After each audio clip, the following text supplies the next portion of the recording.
Housework and Fieldwork. The 4th of August, 1956. When we sit and meditate, there are 3 things we have to work with. 1. The breath.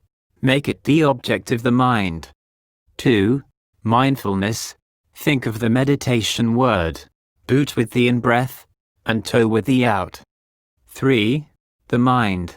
Keep the mind both with the breath and with the meditation word. Let the breath flow comfortably. Let the mind be at ease. Don't force the breath or try to put the mind into a trance. Keep the mind firm and upright, and don't let it slip off here or there. These are the things we have to study. Not just so that we'll know them. We study them so that we can put them into practice. That is, we practice them so that we'll come to the knowledge we really want. In keeping the mind pure, we have to cut away perceptions so that they don't stick in the heart. It's like looking after a white sheet spread on our bed. We have to watch out for any dust that will blow in on the wind and land on the sheet, and for any insects, such as the ants or bedbugs, that will come to live there. If we see any dust, we have to take the sheet and shake it out.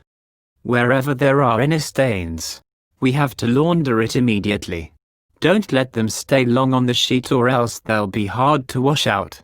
If there are any insects, we have to remove them, for they may bite us and give us a rash, or keep us from sleeping soundly. When we keep looking after our sheet in this way, it will have to stay clean and white, and be a comfortable place for us to sleep. The dust and insects here are the hindrances that are the enemies of the heart. We have to look after our heart in just the same way we look after our bedding. We can't let any outside perceptions come in and stick to the heart or nibble at it. We have to brush them all away. That way the mind will become calm, free from distractions. When we meditate, we're giving rise to skill in 3 ways. We aren't harming anyone with our body, we aren't bad-mouthing anyone with our speech, and we're getting the mind to stay with good intentions.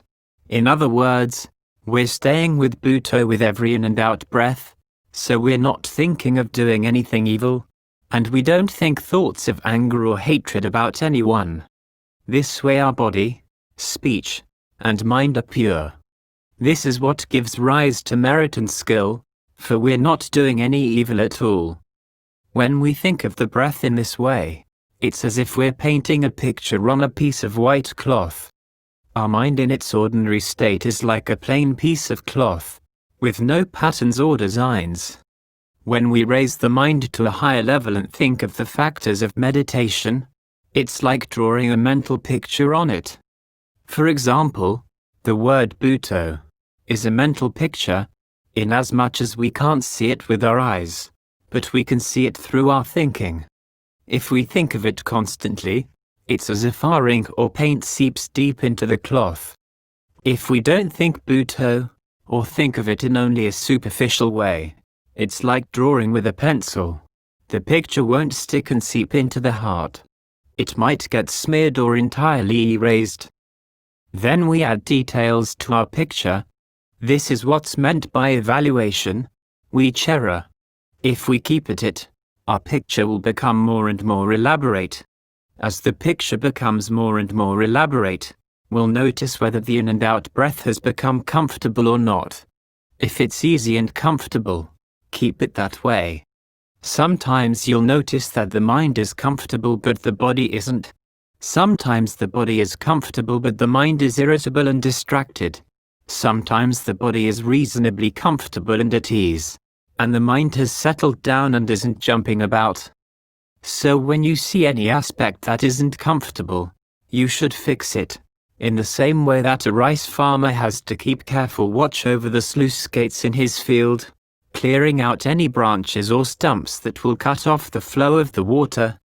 When you see anything that isn't good, you should get rid of it. You have to stay observant of the breath, to see if it's too slow or too fast, or if it's making you tired. If it is, change it. This is like plowing or harrowing your field. When the big clods of earth get broken up and spread around, the field will be level. When the body gets level and smooth, keep it going that way. The mind will then become level and smooth as well, for it lives with the body, and now it gets to stay in a place of comfort. Whether it's good in every part, or only in some parts, you'll know. When we give rise to skill in the mind like this, it's as if we've gained wealth.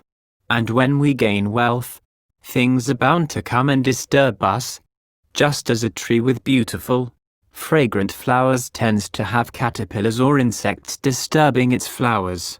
When the virtues of the Buddha, Dhamma, and Sangha arise in the heart, there are bound to be things that will disturb or destroy them, such as visions or hindrances. Just as when a flower is pestered by insects, it may fall away from the tree. When it falls off the tree, it won't be able to bear fruit. The same with your mind. Don't let your goodness fall away under the influence of the hindrances. You have to keep after it, to make sure that it stays still and established in the body until there's no sense of anything disturbing it or trying to destroy it. The mind will then be like a spray of mango flowers nourished with drops of mist. In no long time it will bear fruit, and you'll be able to harvest the fruit and eat it in comfort.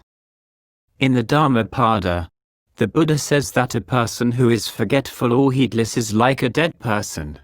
In other words, if mindfulness lapses for a moment, you've passed out for a moment. If it lapses for a long time, you've passed out for a long time. So if you realize that it's lapsed, you have to correct things immediately. In other words, you re-establish mindfulness right away. If you've realized it's lapsed, there's at least some hope for you. Some people don't even know that it's lapsed. Those are the ones who are hopeless. As the Buddha said, Pamado machuno padang, heedlessness is the path of death. This is because heedlessness is delusion, the root of unskillfulness. When delusion arises, it opens the way for all kinds of evil and unskillful things. So we should try to uproot it immediately, before it starts growing and spreading its branches far and wide. When mindfulness lapses, it opens the way for us to think of all kinds of things, making it hard for us to finish our work.